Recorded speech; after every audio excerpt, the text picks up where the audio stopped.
प्यारे बच्चों, पढ़ाई ठीक ठाक चल रही होगी, कुछ लेक्चर समझ में आ रहे होंगे। और आज फिर मैं आपके सामने हाजिर हूँ एक नए वीडियो के साथ में, नए लेक्चर के साथ में, जो मेरा चल रहा था चैप्टर नंबर 6 ट्रायंगल का, और वो है एक्सरसाइज 6.2 का। इससे पहले वाले वीडियो में मैंने क्वेश्चन नंबर 1, 2 एंड 3 को सॉल्व कर दिया था, और आज मैं चल रहा हूँ 4, 5 और 6 पे, क्योंकि उसके बाद फिर वीडियो की लेंथ बड़ी हो जाती है। तो मैं ऐसे डेली वीडियो डालते रहूँगा, और अगर आपको कोई चीज़ समझ में नहीं आती है तो कमेंट बॉक्स में देते रहें, ताकि मैं उसको देख करके फिर नेक्स्ट वीडियो में उसको रिजॉल्व कर दूं। अगर कोई वीडियो अगर पूरी दोबारा बनानी पड़े तो भी बता दीजिएगा, मैं उसको फिर से फॉर्म कर दूंगा, ठीक है। और आज लेकिन वीडियो को लाइक शेयर एंड सब्सक्राइब करते रहें, आगे बढ़ाते रहें, ताकि वीडियोज़ आपके लगातार मिलते रहेंगे। बेल आइकन को पुशअप करना भी मत भूलना, तो उससे आपको नोटिफिकेशन मिलता रहेगा, ठीक है बच्चों। आज स्टार्ट करते हैं। नया क्वेश्चन है, क्वेश्चन नंबर है 4।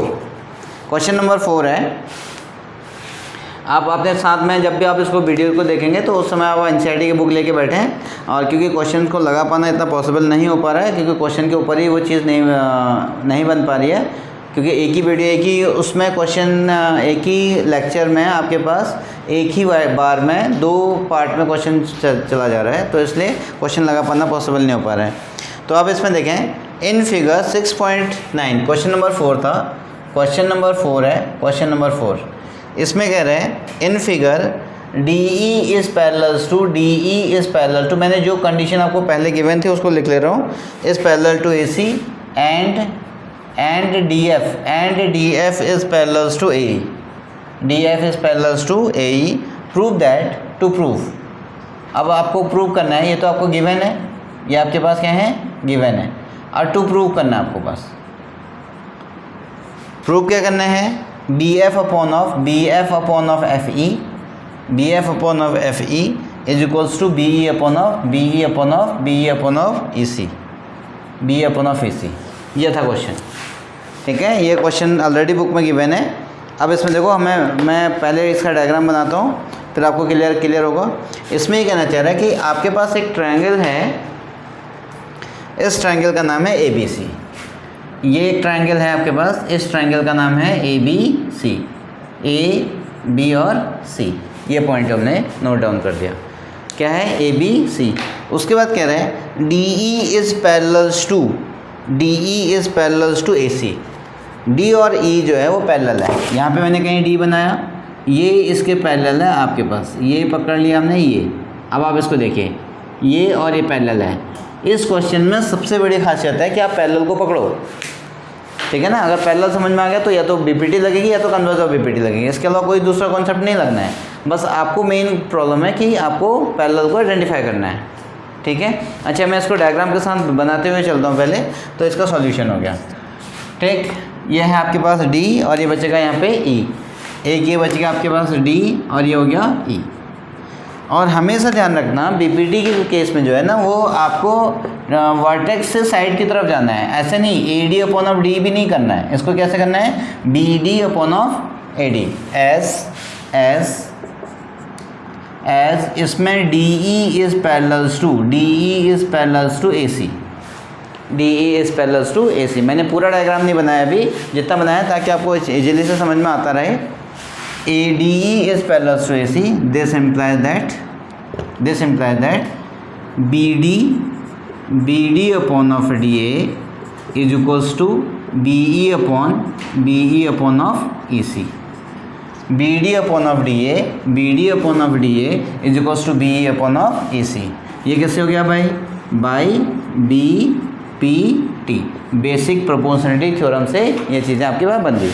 इक्वेशन फर्स्ट, और this implies that BD upon of DA is equals to BE upon of EC, और ये इक्वेशन हो गया फर्स्ट। ये कौन सा इक्वेशन हो गया, फर्स्ट इक्वेशन हो गया, ठीक है। अब मैं दूसरा पार्ट कर रहा हूँ इसका। दूसरा इसने क्या कहा है, DF is parallel to AE। अच्छा, अब इसने AE को भी मिला दिया, यहाँ से इसको मिलाया है, ये बना। ये थोड़ा सा लाइनिंग में प्रॉब्लम है,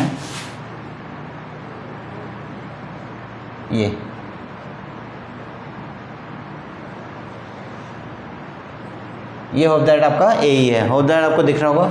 ए E is parallels to D F, इसी पॉइंट से निकला है डी एफ, तो मतलब मैं यहाँ से निकालूंगा इसको, ये बन गया, ये रेड और रेड वाला दोनों क्या हैं, आपस में पैरेलल है, ये दोनों आपस में पैरेलल है, तो ये इस पे और ये इस पे पैरेलल है, ये ऐसे आ गया, ये दोनों क्या है, पैरेलल है।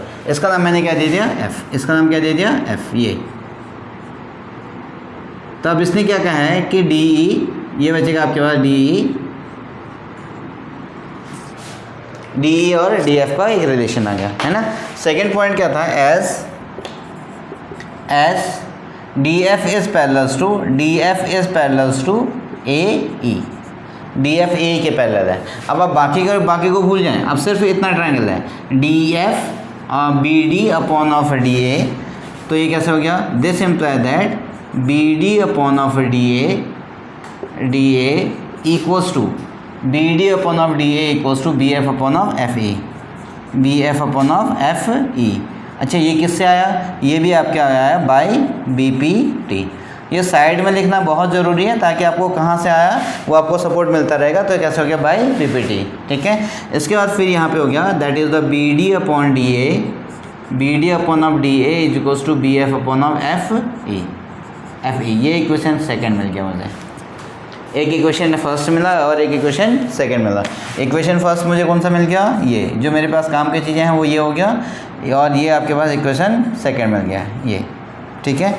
अब देखो इक्वेशन फर्स्ट और सेकंड में कुछ कॉमन है, B D upon D A, B D upon of D A, from equation first and second, from equation first and second, तो क्या मिला, बी डी अपॉन ये बचेगा आपके पास B E upon of E C, B E upon of E C equals to B F upon of F E, कितना हो गया, बी एफ अपॉन ऑफ, हाँ यहाँ पे देखो B F upon of F E, B F upon, यहाँ पे देखो B E upon of E C लिखा मैंने, और यहाँ पे B F upon of F E लिख दिया, ठीक है।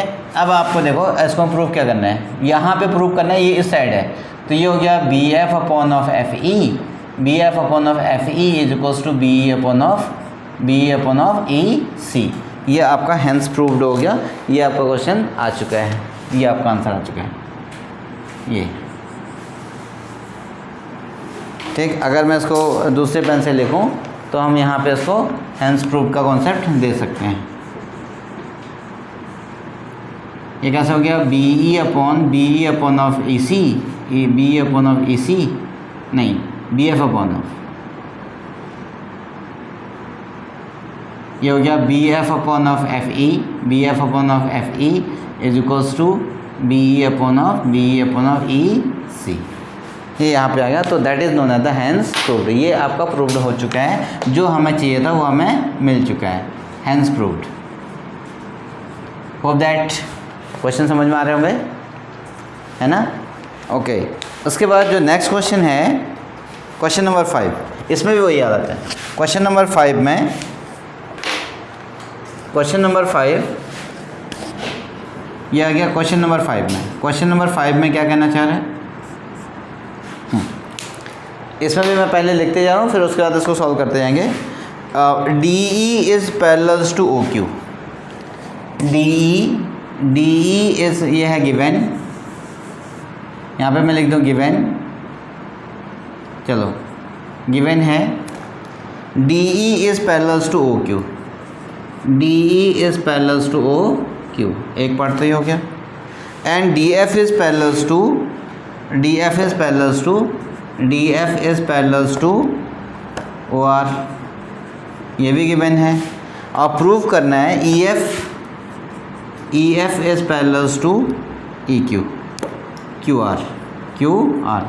अब यहाँ पे देखिए आपके पास ये कंडीशन आपको गिवन है, इसके बाद मैं इसको डायग्राम बनाते हुए चलूँ तो फिर और क्लियर होगा।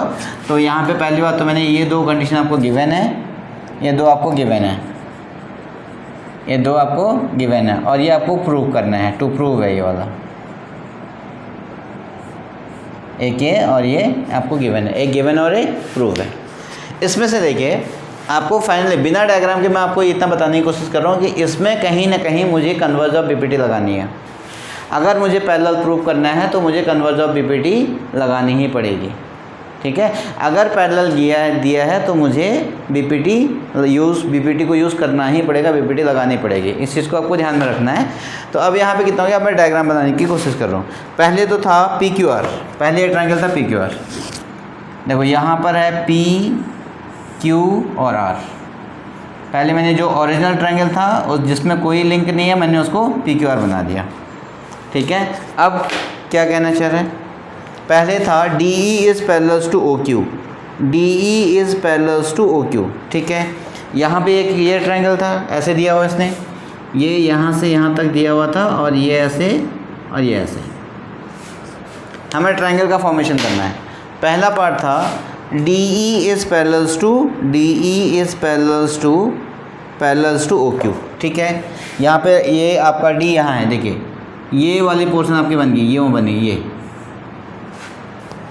ठीक। ये है आपके पास ओ, ये है आपके पास ओ, ये बना ओ, और इस साइड में है, इस साइड में आपको बन रहा है डी और ई। यहाँ पे बन रहा है आपके पास डी और ई, ये बना है, ठीक हो गया। अच्छा ये डी को मैं थोड़ा सा यहाँ लिख दूँ क्योंकि वहाँ पे अभी मुझे डायग्राम भी बनाना पड़ता, थोड़ा नीचे कर लेता। चलो ये बच गया मेरा डी। ये दोनों पैरेलल है। कौन कौन से पैरेलल हैं, इसमें से आपको ये लाइन और ये लाइन दोनों पैरेलल हो गई, ये दोनों पैरेलल हो गई। पैरेलल हो गई तो ट्रायंगल मिल गया आपको। कौन कौन सा ट्रायंगल मिला, ट्रायंगल मिल गया आपको पी क्यू ओ। कौन सा ट्रायंगल मिला है, पी क्यू ओ, ये एक ट्रायंगल मिल गया। इसमें बीपीटी लगाओ, बीपीटी लगाएंगे तो क्या होगा, इसमें बचेगा now as D E is parallel to O Q. तो दिस इम्प्लाई दैट क्या मैं इसको ऐसा कर सकता हूँ, P E upon of E Q equals to P D upon of D O. कैसे होगा, बाई बीपीटी। ये बच गया आपके बाई बीपीटी, ठीक है। और दिस इम्प्लाई दैट मैंने यहाँ पे कर दिया इसको P E upon of E Q is equals to P D upon of D O. Equation first मिल गया भैया, ये इक्वेशन फर्स्ट मिल गया, ठीक है। अब दूसरे डायग्राम देखते हैं। देखो पूरा एक साथ डायग्राम बनाने की कोशिश करोगे तो आंसर तो आ सकता है, लेकिन थोड़ा सा दिमाग काम करना बंद कर देता है, पजल्ड हो जाता है उसमें दिमाग। कहने का मतलब ये है, अब इसमें क्या हो गया, डी एफ, दूसरा है D F is parallel to O R, मतलब ये आपका डी पॉइंट है, ये यहाँ से यहाँ तक गया, ये डी एफ बचा ये। तो ये और ये दोनों क्या है आपके पास, ये और ये दोनों पैरेलल हो गए, ठीक है। ये इसमें मैं डबल डॉट कर दे रहा हूँ, ये और ये दोनों क्या हो गए, पैरेलल हो गए। तो इसको नाम दे देता हूँ डी एफ, ये हो गया डी एफ। कितना बचा, D F is equals to O R, D F equals to O R, ठीक है। कौन सा, D F is equals to O R. अब यहाँ पे फिर से मैं पैरेलल की कंडीशन को यूज़ करूँ। Now as df is parallel to OR। df किसके पैरेलल है, OR के। df is parallel to OR, देखो df is parallel to OR, ठीक है, ओके। नाउ इसका फिर मैंने यहाँ पे बीपीटी लगा दी। अब क्या बचा मेरे पास बीपीटी में, P D upon of D O is equals to P F upon of F R. कौन कौन सा मिल गया, P D upon of D O is equals to P F upon of F R. ये भी कैसे हो गया, बाई बीपीटी भैया, ये हो गया बाई बीपीटी, ठीक है। इसको सपोर्ट करना है। तो this imply that P D upon of D O equals to P F upon of F R. कौन सा, P D upon of D O is equals to P F upon of P R. ये equation कौन सा हो गया, equation number second बन चुका है, इक्वेशन नंबर सेकंड हो गया। अब आप इसमें देखिए, इक्वेशन नंबर सेकंड में क्या हो गया कि ये आपके पास ये ऐसे आया, ये इक्वेशन नंबर फर्स्ट था, सॉरी ये इक्वेशन नंबर फर्स्ट था, ये इक्वेशन नंबर फर्स्ट हो गया और ये इक्वेशन नंबर सेकंड मिल गया हमें। इन दोनों में देखो कुछ तो कॉमन है, क्या कॉमन है, P D upon D O, P D upon of D O, दोनों में इक्वल है, ठीक है ना। आप क्या करेंगे इसमें, equating equation first and second,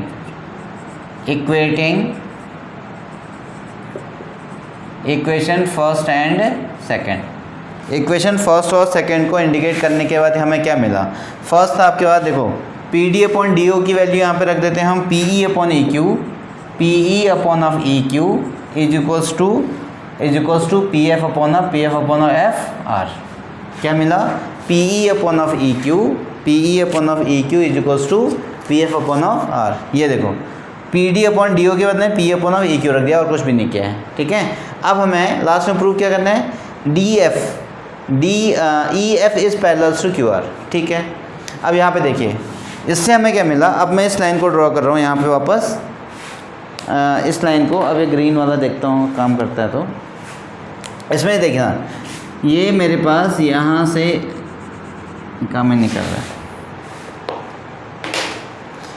यहाँ से इसको मैं देखूँ, ये वाली लाइन, ये मैं थोड़ा सा इसको डॉटेड भेज रहा हूँ, ये और ये लाइन, यहाँ पे मैंने इसको मिला दिया, ये इसको मैंने मिला दिया। अब यहाँ पे देखिए आपको दिख रहा है E F is parallel to Q R होने के लिए आपको पास क्या मिल गया, P E upon of E Q and P F upon of F R. P E upon of E Q is equals to P F upon of F R, P E upon of E Q is equals to P F upon of F R. Clear, ये कैसे हो गया, by converse of B P T. This implies that इसका मतलब क्या हो गया कि यहाँ पे हमने कर दिया E F is equals to, E F is parallel to Q R. कौन सा हो गया, E F is parallel to Q R. ये कैसे हो गया, by converse of B P T, by converse of B P T. ये किससे मिला हमें, by converse of B P T मिल गया, ये इसको सपोर्ट हो गया। ये कहाँ से आया, किसी के दिमाग में अगर ये आता है तो कहाँ से आया, तो इसके लिए क्या था, by converse of E F is equals to Q R. अब ये क्या हो गया कि this implies that E F is equals to, E F is parallel to Q R, E F is parallel to Q R, ठीक है। ये क्या हो गया आपके पास, हेंस प्रूव्ड।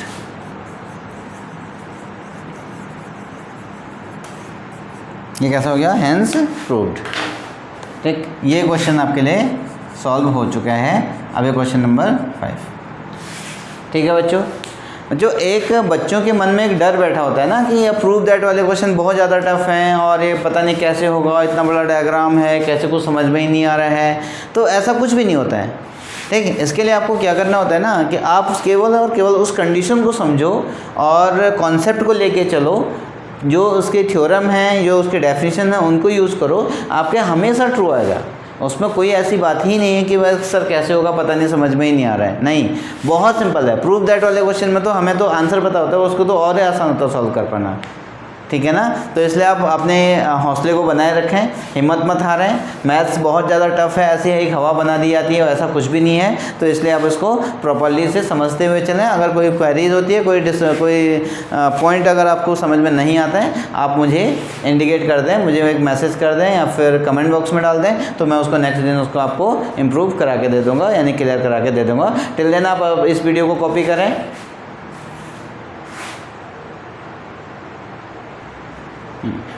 नेक्स्ट क्वेश्चन है, वो भी ऐसे ही वाला क्वेश्चन है, क्वेश्चन नंबर 7।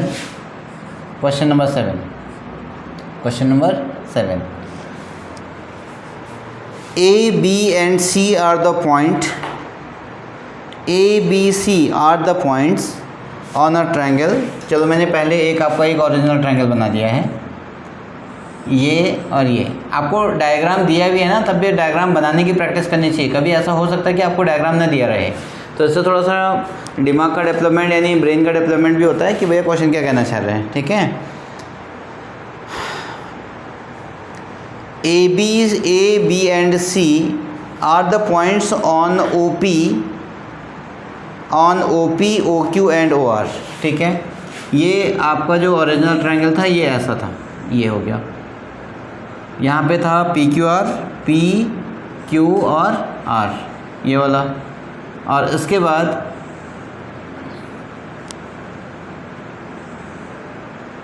यहाँ पे एक पॉइंट है आपके पास O, यहाँ पे एक पॉइंट है O। अब ये कहना चाह रहा है इसमें एक पॉइंट है, किस में एक पॉइंट है। अगर मैं इस पॉइंट को मैं ज्वाइन करूँ तो यहाँ पे मैं इसको मैं ऐसे ज्वाइन करता हूँ, ये वाला पॉइंट भी मैं ज्वाइन करता हूँ, ये ऐसे, इसको मैंने ज्वाइन कर दिया। ये मेरे पास ओरिजिनल ट्रायंगल था। अब उसमें कहना चाह रहा है A B and C are the points on O P. इसमें एक पॉइंट है ए, इसमें एक पॉइंट है वो है उसका नाम है आपके पास ए, और इसमें एक पॉइंट है आपके पास बी, इसमें एक पॉइंट है आपके पास बी, और इसमें एक पॉइंट है आपके पास सी पॉइंट है। ठीक, फिर O P P Q and respect A B is parallel to P Q, A B is parallel to P Q. आप इसको देखें, ये थोड़ा सा डायग्राम में वाइट बोर्ड में ही प्रॉब्लम होती है, ऐसे मार्कर प्रॉपर नहीं जा पाता है, ये ऐसा हो गया। ठीक है, ये पॉइंट यहाँ पे क्या, यहाँ पे कौन सा पॉइंट हो गया, बी पॉइंट हो गया। अब इसने कह रहा है कि ये और ये दोनों पैरेलल हैं, ये और ये दोनों पैरेलल हैं। जो क्वेश्चन है पहले उसको समझ लेते हैं। हमने गिवन लिखा है, इसमें गिवन है ए ट्रायंगल ए पी क्यू में, और एक पॉइंट है ओ जो ट्रायंगल के इनसाइड है, और जिसमें से आपके पास ओ पी और ओ क्यू एक लाइन है, उसमें आपके पास दो पॉइंट हैं ए और बी, और इस तरीके से हैं कि ए बी जो है वो आपके पास पी क्यू के पैरेलल है। ए बी जो किसके पैरेलल है, पी क्यू के पैरेलल है। ठीक है, इसमें आप बीपीटी लगा दें। मैं पहले इसको सॉल्व करूँ तो यहाँ पे solution as AB is parallel to PQ, so this implies that अब यहाँ पे ट्रायंगल कौन सा बना, OPQ बना है ट्रायंगल, तो मुझे पहले OA upon of AP is equals to OB upon of QB, OB upon of BQ। ये कैसे हो गया, बाई BPT। ठीक है, तो इसको मैं ऐसे लिख दूँ, OA upon of AP is equals to OB upon of BQ। ये मैंने इक्वेशन फर्स्ट लिख दिया। ठीक है, एक जितना डायग्राम बना उस हिसाब से मैंने उसको सेकंड में लिख दिया। फिर सेकंड में क्या कहना चाह रहे हैं, and AC is parallel to PR, AC is parallel to PR। ये देखो यहाँ से यहाँ तक ये आपका बना, ये AC is parallel to PR। कौन सा हो गया, AC is parallel to PR। ये और ये दोनों भी आपस में क्या हैं, पैरेलल हैं। इसने दे दिया and AC is parallel to PR, AC is parallel to PR। ये भी क्वेश्चन गिवन देखो, and AC is parallel to PR, AC is parallel to PR। अब इसमें भी हम क्या लगा देंगे, बाय BPT लगाएंगे। BPT से क्या क्या जनरेट होगा, तो this imply that AC is parallel to PR। तो ट्रायंगल हम पहले मैंने कहा था वर्टेक्स को हम लेंगे तो ये बचेगा OA अपॉन ऑफ AP और is equals to OC upon of CR। ये भी कैसे हो गया, बाई BPT, ये बच गया। So this imply that OA upon of AP is equals to OC upon of CR। ये आपके पास इक्वेशन नंबर सेकंड आ गया। एक इक्वेशन फर्स्ट आ गया और एक इक्वेशन सेकंड हो गया, एक इक्वेशन फर्स्ट और एक इक्वेशन सेकंड हो गया। ठीक है, अच्छा अब उसके बाद चलो यहाँ पे कंडीशन क्या थी, गिवन जो गिवन जो कंडीशन थी, and AC is parallel to PR। ये हो गया। ठीक, अब कहीं ना कहीं हमें ये प्रूफ करना होगा। अब देखो इससे पता चल गया BC is parallel to QR proof करना होगा। अब उसने कह रहा है टू प्रूफ, हमें जो प्रूफ करना है, यानी टू शो करना है, वो क्या करना है, BC is parallel to QR। Clear हो गया। अब BC is parallel to QR करने के लिए हमें रिक्वायर्ड टू प्रूफ क्या करना होगा, देखो इसका मतलब मैं यहाँ पे थोड़ा सा बैकअप दे रहा हूँ आपको। मतलब हमें प्रूफ क्या करना है कि हम इसको प्रूफ कर लेंगे। हमें प्रूफ करना है required to proof RTQ equals to, मैं अगर किसी तरीके से OB upon of BQ is equals to OC upon of CR में पहुँचा दूँ, अगर मैं इसको प्रूफ कर दूँ तो मेरा ये ऊपर वाला प्रूफ हो ही जाएगा। कैसे होगा, बाय कन्वर्ज ऑफ BPT। ठीक है ना। अब यहाँ पे देखो फ्रॉम इक्वेशन फर्स्ट, इक्वेशन में क्या है, OA अपॉन AP, वहाँ पे भी OA अपॉन ऑफ AP था। तो अब क्या हो गया, equating equation first and second we get, first और सेकेंड से हमने अगर इक्वेट किया तो कितना हो गया, O B upon of B Q, O B upon of B Q is equals to O C upon of C R. O B upon of B Q, O B upon of B Q is equals to O C upon of C R. ठीक है, अब इसके बाद क्या हो गया, so this imply that, अब इससे क्या रिजल्ट निकला, दिस इम्प्लाई दैट, अब देखो by converse of B P T कितना हो गया, B C is parallel to Q R. कैसे आ गया, by converse of B P T, by converse of B P T क्या प्रूव हो गया, A C equals to B R. अब मैं इसको रेड पेन से ही कर देता हूँ, चलो ब्लैक से ही कर लेता हूँ, डॉटेड कर देता हूँ, चलो ब्लू पेन से। हाँ, तो ये ऐसे हो गया, यहाँ से ये इसके पैरेलल हो गया। ये कैसे होगा हमारे पास, by converse of B P T, कैसे हो गया, by converse of B P T. यहाँ पे मैं एक लाइन और इसको थोड़ा सा, ये हो गया आपके पास, ये दो एक ही लाइन है, by converse of B P T. ठीक है, मैंने थोड़ा सा डिफ्रेंशिएट करने के लिए कर दिया। So this implies that, this prove that B C is parallel to Q R. क्या बचा, B C is parallel to Q R. ठीक है, ये आपका फाइनल आंसर आ चुका है। तो ये हो गया आपके पास हैंस प्रूव्ड। क्या हो गया है, हैंस प्रूव्ड। होप दैट ये लेक्चर समझ में आ गए होंगे। आपके 3 क्वेश्चन अभी और 3 क्वेश्चन और रह गए इसमें, 7, 8, 9, 10। इसको तो मैं फिर नेक्स्ट वीडियोज़ में कर दूंगा, और ये नेक्स्ट वीडियो में ये वाली एक्सरसाइज ख़त्म हो जाएगी। ठीक है, आप पढ़ते रहें, मन लगाते रहें, और होपलेस मत हो, क्योंकि क्वेश्चन बहुत ज़्यादा टफ नहीं है, आपके बहुत सिंपल क्वेश्चन है, लेकिन आपको थोड़ा सा कॉन्सेप्ट की जो ज़रूरत होती है वो कॉन्सेप्ट मैं यहाँ से आपको प्रोवाइड करने की कोशिश कर रहा हूँ। Till then okay, bye bye, फिर मिलते हैं नेक्स्ट वीडियो के साथ में, नेक्स्ट लेक्चर के साथ में। तब तक आप वीडियो को पॉज करके कॉपी करते रहें। अगर लेक्चर पसंद आ रहा हो तो चैनल को शेयर, लाइक और सब्सक्राइब करना ना भूलें। Thank you.